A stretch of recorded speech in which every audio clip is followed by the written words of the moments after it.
Greetings, ladies and gentlemen, and welcome to the latest edition of Tales from Outer Space, where I take stories from across the internet and read it for your entertainment. Now, the like button has been a little bit lonely recently, so if you could go and just give it a little tap, just to remind it that in this big, scary world, it is not truly alone, I would be very much appreciative. Also, while you're doing that, if you're not already, please subscribe if you enjoy this sort of content. But more importantly, onto the story. Son of Hephaestus, written by DracheGraethe. Another boom shocked the ship to the side. The klaxons continued their wailing, though there wasn't much point for an alarm to alert you to the situation you cannot fix. The shock was less pronounced here, nearer the center of the ship, where the internalized stabilizers had more time and space to distribute the force of the motion, but it was still enough to almost knock the woman and her children off their feet. The tallest child, Osric, kept a tight grip on his younger sister's shoulder and steadied them when one started to fall. Hephaestus, his mother, stood looking nervous in the communal living unit she and her 3 offspring shared, a small set of rooms nestled in the port-side corridor of the great evacuation ship, and looked up at the spinning warning light meant to inform her to keep her children strapped into their safety chairs and safety harnesses. Even as she watched, the light went out. It still spun, so it wasn't a complete power failure. But the light was dulled to the point of near invisibility, and Hephaestus knew that couldn't be a good thing. Was now the time to put the children somewhere else? Was there anywhere else? Her thoughts were interrupted abruptly when Cheyenne, her littlest daughter, ran up and grabbed her by the leg, holding almost painfully tight. She was small, but strong, and even in this moment of uncertainty, Hephaestus felt a small swell of pride in that fact. This evaporated, replaced with shame, fear, and uncertainty the minute Cheyenne spoke, however. "Mama," she asked, her voice timid and yet somehow tight. "Is it over?" No, it wasn't over. The light going out wasn't the end. It wasn't a signal that they'd escaped. It was more of a warning of a different kind. "You're done," now it said. There was nowhere left to turn.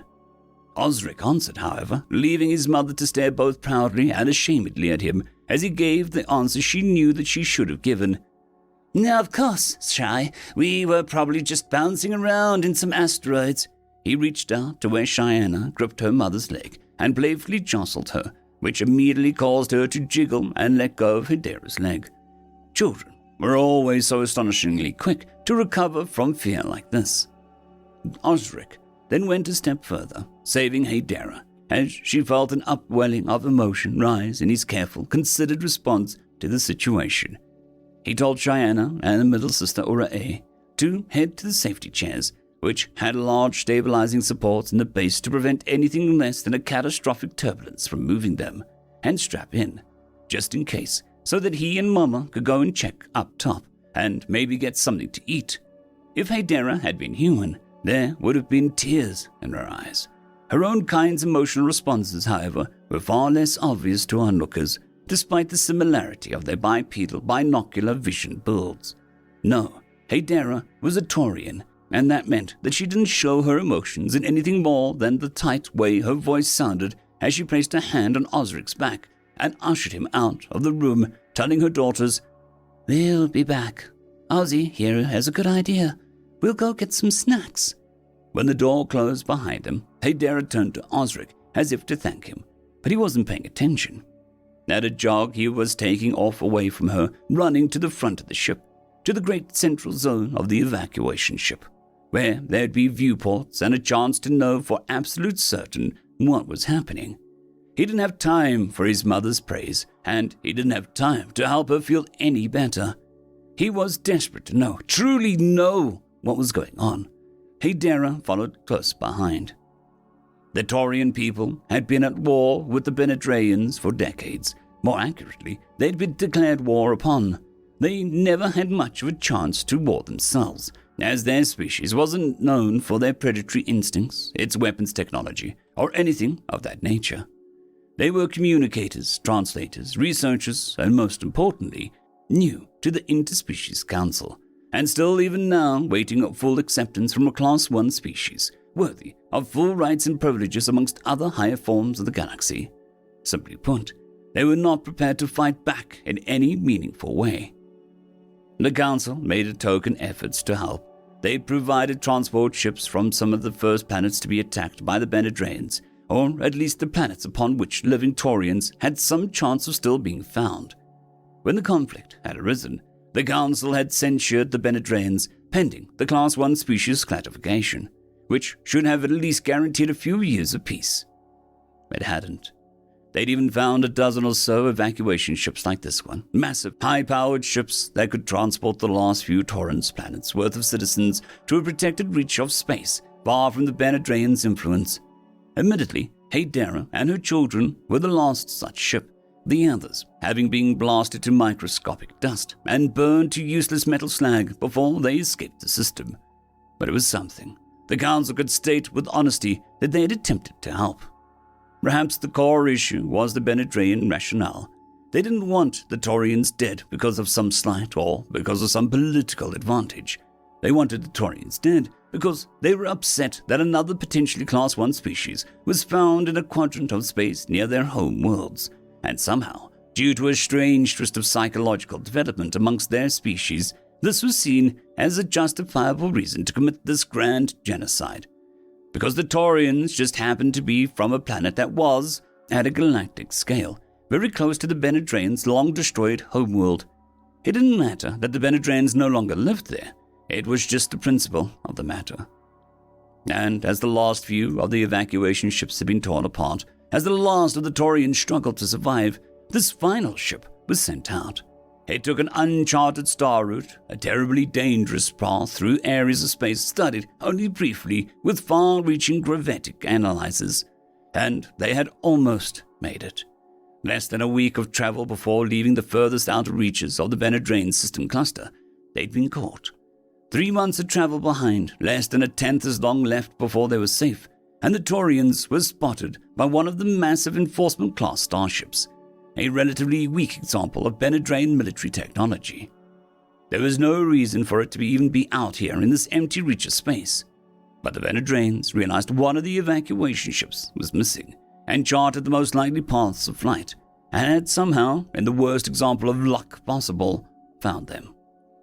Now the evacuation ship was taking heavy fire, and its lack of anything remotely capable of damaging a ship like the enforcement class meant that all it could do was hobble forward, hoping they'd lose interest, or at the least hoping some twist of fate might save them. A few naive Taurians even thought that the incredibly strong hull shields might make the attack too frustrating for the Benedrains. Unlike the other ships that had been attacked, they were now only under attack by an enforcement-class ship, designed for blockade control and long-term comforts for its passengers, not war. After 2 hours of non-stop attacks against the evacuation ship's massive hull, the Taurians no longer held any delusions about the enforcement ship giving up on following them. After 6 hours, when the largest of the outer shields died, the shield meant to stop debris from puncturing the ship as it sped through space. They realized their inner shields were designed for deflecting physical damage and weren't holding up well against the high-charge blasts from the plasma launchers. An hour after that, when Hephaestus and Osric burst into the central zone, the majority of Gawkers had lost their ability to bear witness to their slow death, and had left to their individual pods or rooms, saying their goodbyes. And that's when the third ship appeared, a mere light second away, and thus from far out of visible sight, bursting from a hyperspace trajectory that it had been on for 6 weeks as it traveled from the human homeworld of Earth. The Taurian didn't see it. Their ship didn't track its arrival or warn them of its appearance, but the new ship witnessed them and the presence of the hostile Benedrains. The ship that had just arrived was identified not by its classification, but by a strange, seemingly random name, as human ships tended to be. This ship's rough classification as a mining-class wayfarer didn't matter much to its crew, but the name Son of Hephaestus seemed very important to them. It was here in the outer edges of Benedrain's system quadrant, because of a hunch one miner had that there must be in fact a wealth of heavy-density elements of untold composition in the system's Orc cloud. Research showed that the star at the center had consumed another small star several millennia ago, and new research questioned whether the motion between the two stars had disturbed their collective outer system shells. Captain Allen didn't have much of an idea about the logic behind his conclusions, nor did he particularly care. It was his first command of his own ship, and the son of Hephaestus was a beautiful craft. He exited hyperspace a few seconds earlier than planned. His view screen lit up with warnings. Other ships were nearby. Plasma activity was being measured, suggesting either proximity to an unexpected star, which made no sense, or weapons being fired in the area.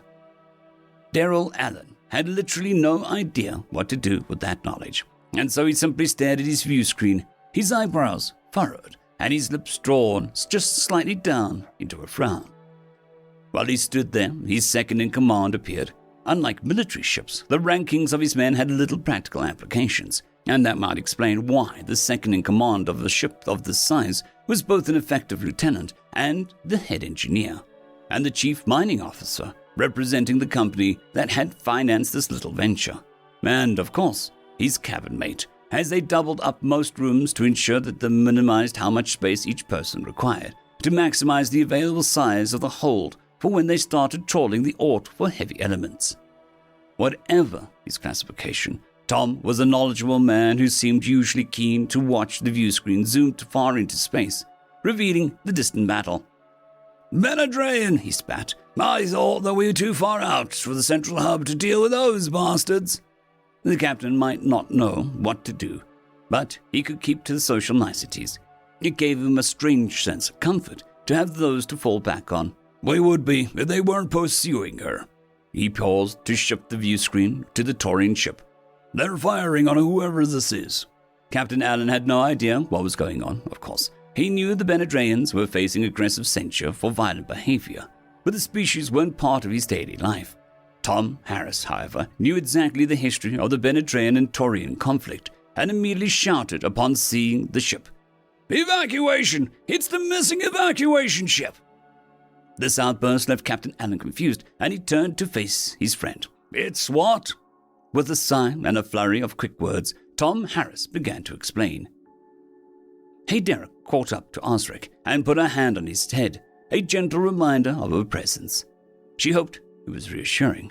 Staring into the massive view screens and ports in the evacuation ship's central zone, it was hard to imagine anything as frightening as what they saw there. Far off, almost invisible from this distance, the enforcement ship running parallel to them, all the while shooting the dense plasma on an intercept trajectory. Nearly half the shots hitting their mark as the evacuation ship's damaged systems lost their ability to dodge. Nearly half the shots hitting their mark as the evacuation ship's damaged systems lost the ability to dodge with nearly the alacrity that they had a few hours before. Osric turned to his mother and she saw the fear in him. His face was flushed and the skin around his mouth looked dry, pale, a sharp contrast to the reddened skin the rest of him was showing. In Taurian body language, it was the equivalent of shaking, crying, and going ghostly pale all at once. Haydara tried to pull him close, but seemed unable to act herself. She wasn't as afraid as Osric, but she was somehow still frozen in place. It took a massive effort of will to kneel down and pull her son against her. "You were so brave for the girls," she whispered in his ear. "Such a brave boy. I don't tell you that enough. You are tough, brave, and strong, and I'm proud of you." Her voice lacked much inflection now. It was nice to say these things, to try and give him comfort, but her voice sounded dead in her own ears. Still, as Osric pulled her in tighter, arms wrapping in cross behind her back and squeezing tight, she knew that she was doing the best that she could, and he appreciated it. They stood like that for several seconds, unashamed as the few others remaining in the central zone were obviously too focused on other things to notice the sudden outpouring of unusually open emotions. And then there was a loud alert. The giant view screen, as well as the smaller view screens at various viewing stations around the central wall, beeped rapidly for several seconds. Then they zoomed in on the new ship, seemingly on course to intercept the Benedrayans. But the ship was comparatively tiny, and the view screen identified it as a minor vessel, which rarely held the weaponry for major combat. They had powerful laser and plasma-cutting weapons, but only for close-range, extremely specific tasks like mining asteroids. Perhaps Perhaps it was going to parley with the Benedrayans, hold them up even for a tiny bit to let the Taurians escape. The answer became clear when the tiny ship hailed the Taurian evacuation ship, signaling for communications with the master and commander of the vessel. He was gone. The ship had no true formal hierarchy, but the senior-most elder of the Taurian Senate alive on the ship had taken the role before now. He'd gone to his room with his wife, and the minute the Benedrayan ship had been spotted, though, and had not come back. Sitting at a seemingly random view screen on the central wall, though, an older woman answered the call and was able to type in the captain code to let her be presented to the newcomers as the ship's leader. Hydera assumed that this must be someone of relative importance, though she wore no clothing of rank and bore no insignia of political affiliation. Still, with so many aboard, it wasn't surprising she had no idea who 99% of the other passengers were. The older woman spoke with the calling captain. Osric, when the alerts had gone off, had pulled away from his mother and was now jogging closer to the woman who answered the call, curious and, if not entirely, hopeful, or at least hoping that this might be their salvation. Hydera followed close behind. And that's when they saw Captain Allen's face in the view screen. A human, similar in so many ways to the Taurians in physiology. They looked almost like they shared some ancient ancestry. Of course, no Taurian would be revoltingly hairy, nor would they flash their teeth so often, and the human's stubby fingers' appendages were the wrong shape, size, and color. But the face wasn't unpleasant, and the auto-translation software in the ship was informing the old woman/captain at the seat. Hydera decided that, for now, she might as well think of her as the captain, of what his ship was capable of. Allen's translated words told the Taurians, "We haven't got much in the way of weapons on us, and we see that you all don't appear to be doing any firing, so we're going to just assume, hun, that you all could use some kind of assistance we're not especially capable of giving you." His voice translated oddly, giving it a strange, lilting tone, which she assumed was due to the emotive and odd ways humans communicated, translated through the software. Hydera's captain answered, "This is the last ship, sir. The last. This is what is left of the Taurians. There are a few in deep space, there are a few on diplomatic missions, and there are a few serving in the Interspecies Alliance as military members. But they are rare and far between. This ship, this is the last of our people. Do what you can. We beg of you. This is our last chance." Hydera frowned at that speech. It was too weak, too frightened, and far too emotive. And the words, beg. She was ready to disapprove out of natural habit when she recalled herself and realized that this, if in any moment, was an appropriate place to ignore all social conventions and speak to the humans as bluntly as possible. It must have had a major impact, too, as Captain Allen spoke. "Let me confer with my crew." He turned off his view screen, and so the Taurians at their own view screen now gathered into a large growing cluster, waited and waited. For 16 minutes and over a dozen hits from plasma launchers in the distance, they waited. And then the screen turned on once again. It was Captain Allen. "Hello, ma'am," he greeted the Taurian acting captain. "I have to make a quick couple of questions to ask to make sure that I am not about to do something stupid." It was, of course, a very human statement, blunt, potentially sarcastic, and if nothing else, very straightforward and open. "First, how far are you guys from a safe zone? We don't have any maps charting the limits of the Benedrayan space." The captain answered, "Only a few hours of travel now." "How many are there on board?" Again she answered quickly and politely. 78,543, 16,000 or so of which were children. Captain Allen asked about their speed capabilities, their remaining weapons, if any, their planned route, and more. He even sent over a quick directory of hyperspace routes known only to the humans and a few of their allied races. It showed a safer, quicker route for the evacuation ship to travel, assuming that it got away right now. Then Captain Allen asked a question that made the acting captain gasp, but seemed to Hydera to mean slightly less than nothing. "All right, ma'am. I hate to toot my own horn here, but have you folks ever heard of a Titanheart? Human ship about 90 solar years back." When the acting captain bent her head low and began to whisper a prayer of thanks, Hydera realized there was something going on and she wasn't understanding. And Osric tugged at her arm eager to ask if she had understood something he must have missed. She whispered about her own confusion into his ear, and then turned back to listen. There was nothing left to listen to. The view screen had gone blank, and the acting captain was still bowed low, praying, thanking the gods and fates of the universe itself. Well, this seemed rather hopeful. It made Hydera uncomfortable. Not only was prayer a supremely private affair, it was also without context, and therefore especially perplexing. Then she looked over at the larger main view screen above the central zone's main viewing port, and saw a zoomed-in image of what appeared to be a human ship gaining speed. It had begun to glow slightly too, and the readout on the image said that it was now giving off enough radiation to be lethal at a distance of half a mile or so. And the radiation was still building. It was bright enough now to be seen without zoomed screen. It was like a tiny floating star, the only one seeming to move against the backdrop of space, and it was heading faster and faster to the Benedrayans, who had now turned their weaponry upon the human ship, though with little effect. The son of Hephaestus simply sped up further and grew so brilliantly bright that Hydera, staring from the viewport, had to shield her eyes. Horrified, Hydera realized the humans aboard were dead. Already, now, dead. She didn't understand what was happening for a second longer, but Osric did, as he whispered almost to himself, They're going to hit. They're going to slam the Drayans. And then it happened. The outer shield of the Benedrayan ship held back the blast for perhaps a second, or a second and a half before it failed. The inner shield didn't even light up, or show the least degree of resistance. And now, there was a massive hole in the central axis of the Benedrayan ship. It wasn't destroyed, truly, but it wasn't capable of chasing them. And unless the ship had the strongest imaginable radiation shielding, the crew was dead. No matter how protected their section of the ship had been from the blast, Hydera fell to her knees and prayed. Osric was reading aloud now on this new planet named Thalia. There were plenty of places to sit outside and enjoy the weather, and so they'd chosen a nice spot for Osric to practice reading to his sisters. Each was seated perfectly still, listening attentively. Hydera herself was less rigid.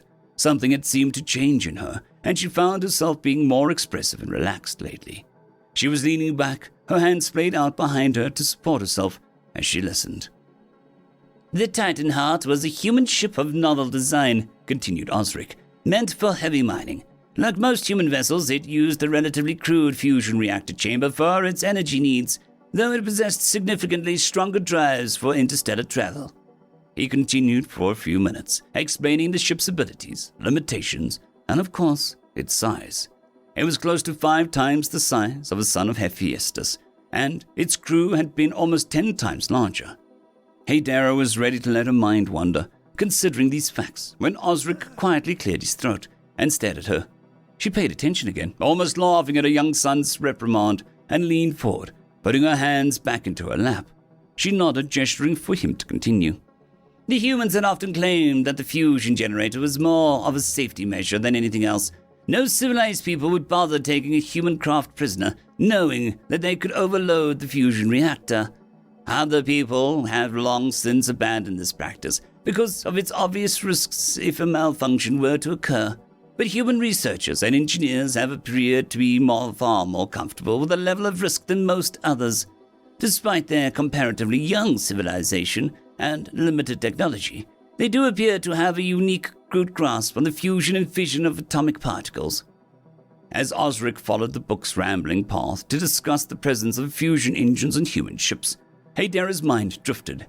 She had gotten this book for Osric when they had landed, and he had continued to pester her for explanations of what he'd seen. Most importantly, he had asked over and over again what the human captain's last words had meant. What was the Titan Heart, and what did it have to do with the strange malfunction on the human ship, the one that had let them escape?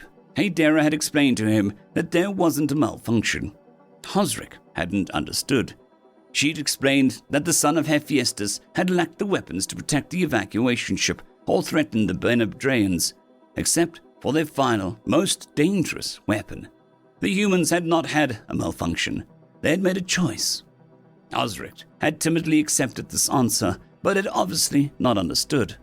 this sort of self-sacrifice was not a traditional Turian philosophy, and so he didn't understand it. That was where the book came in. It told the story of the Titanheart, a massive ship by human standards. Less than a solar century before, it had been carrying one of the greatest treasures humans had found, cargo worth trillions of credits, and a crew of over 400.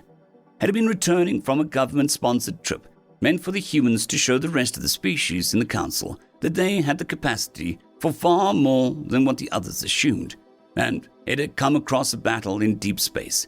The attacking/aggressive species involved was not known. No human recorded the event, and the only stories of this had come from the Pelurians, who had been afraid to cause greater anger at them from their attackers by publicly shaming them.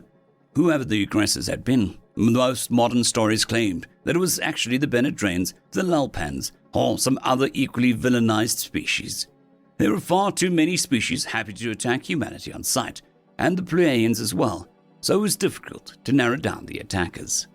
Whatever the case, the book told the Titanheart seeing the capital ship slowly being destroyed, while actively signaling their surrender. Council guidelines required that the ship signaling surrender would be boarded, or at the least left alone if they agreed to eject their weaponry and surrender themselves to local legal authorities. Heck, the Taurian evacuation ships had shown how little the Benedrains seemed to care about the rules of military surrender. They'd been blown up despite their signals. In any case, the stories varied, but the known facts were that the capital ship under attack had belonged to the Pelurian fleet and was holding the typical, ludicrously overcrowded number for the Pelurian ship, and a capital ship at that, 25,000 or so. The Titanheart had seen them under attack, as their ship had automatically dropped from hyperspace when its route had come too close to the other ships to risk travel at hyperspace speeds.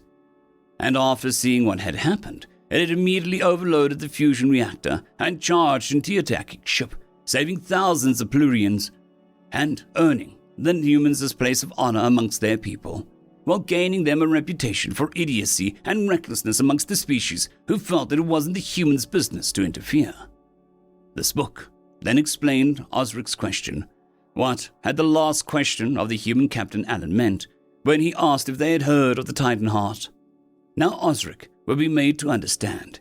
He would grow up on Thalia, understanding the terrible cost that had been paid by strangers to allow him to do so. Even the name of the planet was a sign of that debt to humanity. Thalia was the same name as the one of the fabled daughters of the human god Hephaestus. It had been easy to choose a name for the new homeworld.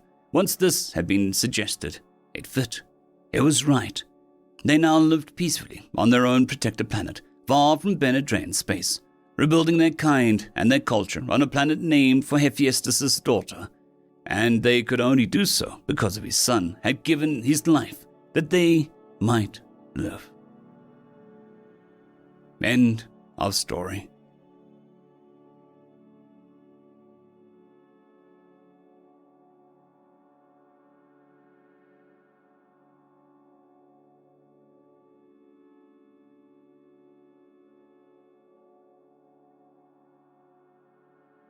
I would just quickly like to thank the T5 peeps: Dragon Soup, Cold War Boomerwaffen, Severin Cerberus, Red Panda 121, Leslie 517, Bushmaster 177, Caspar Arnholtz, Cam Maxwell, Sans the Skeleton, Light Jock, Dragzoon WRE, and Lord Azricol. Thank you very much.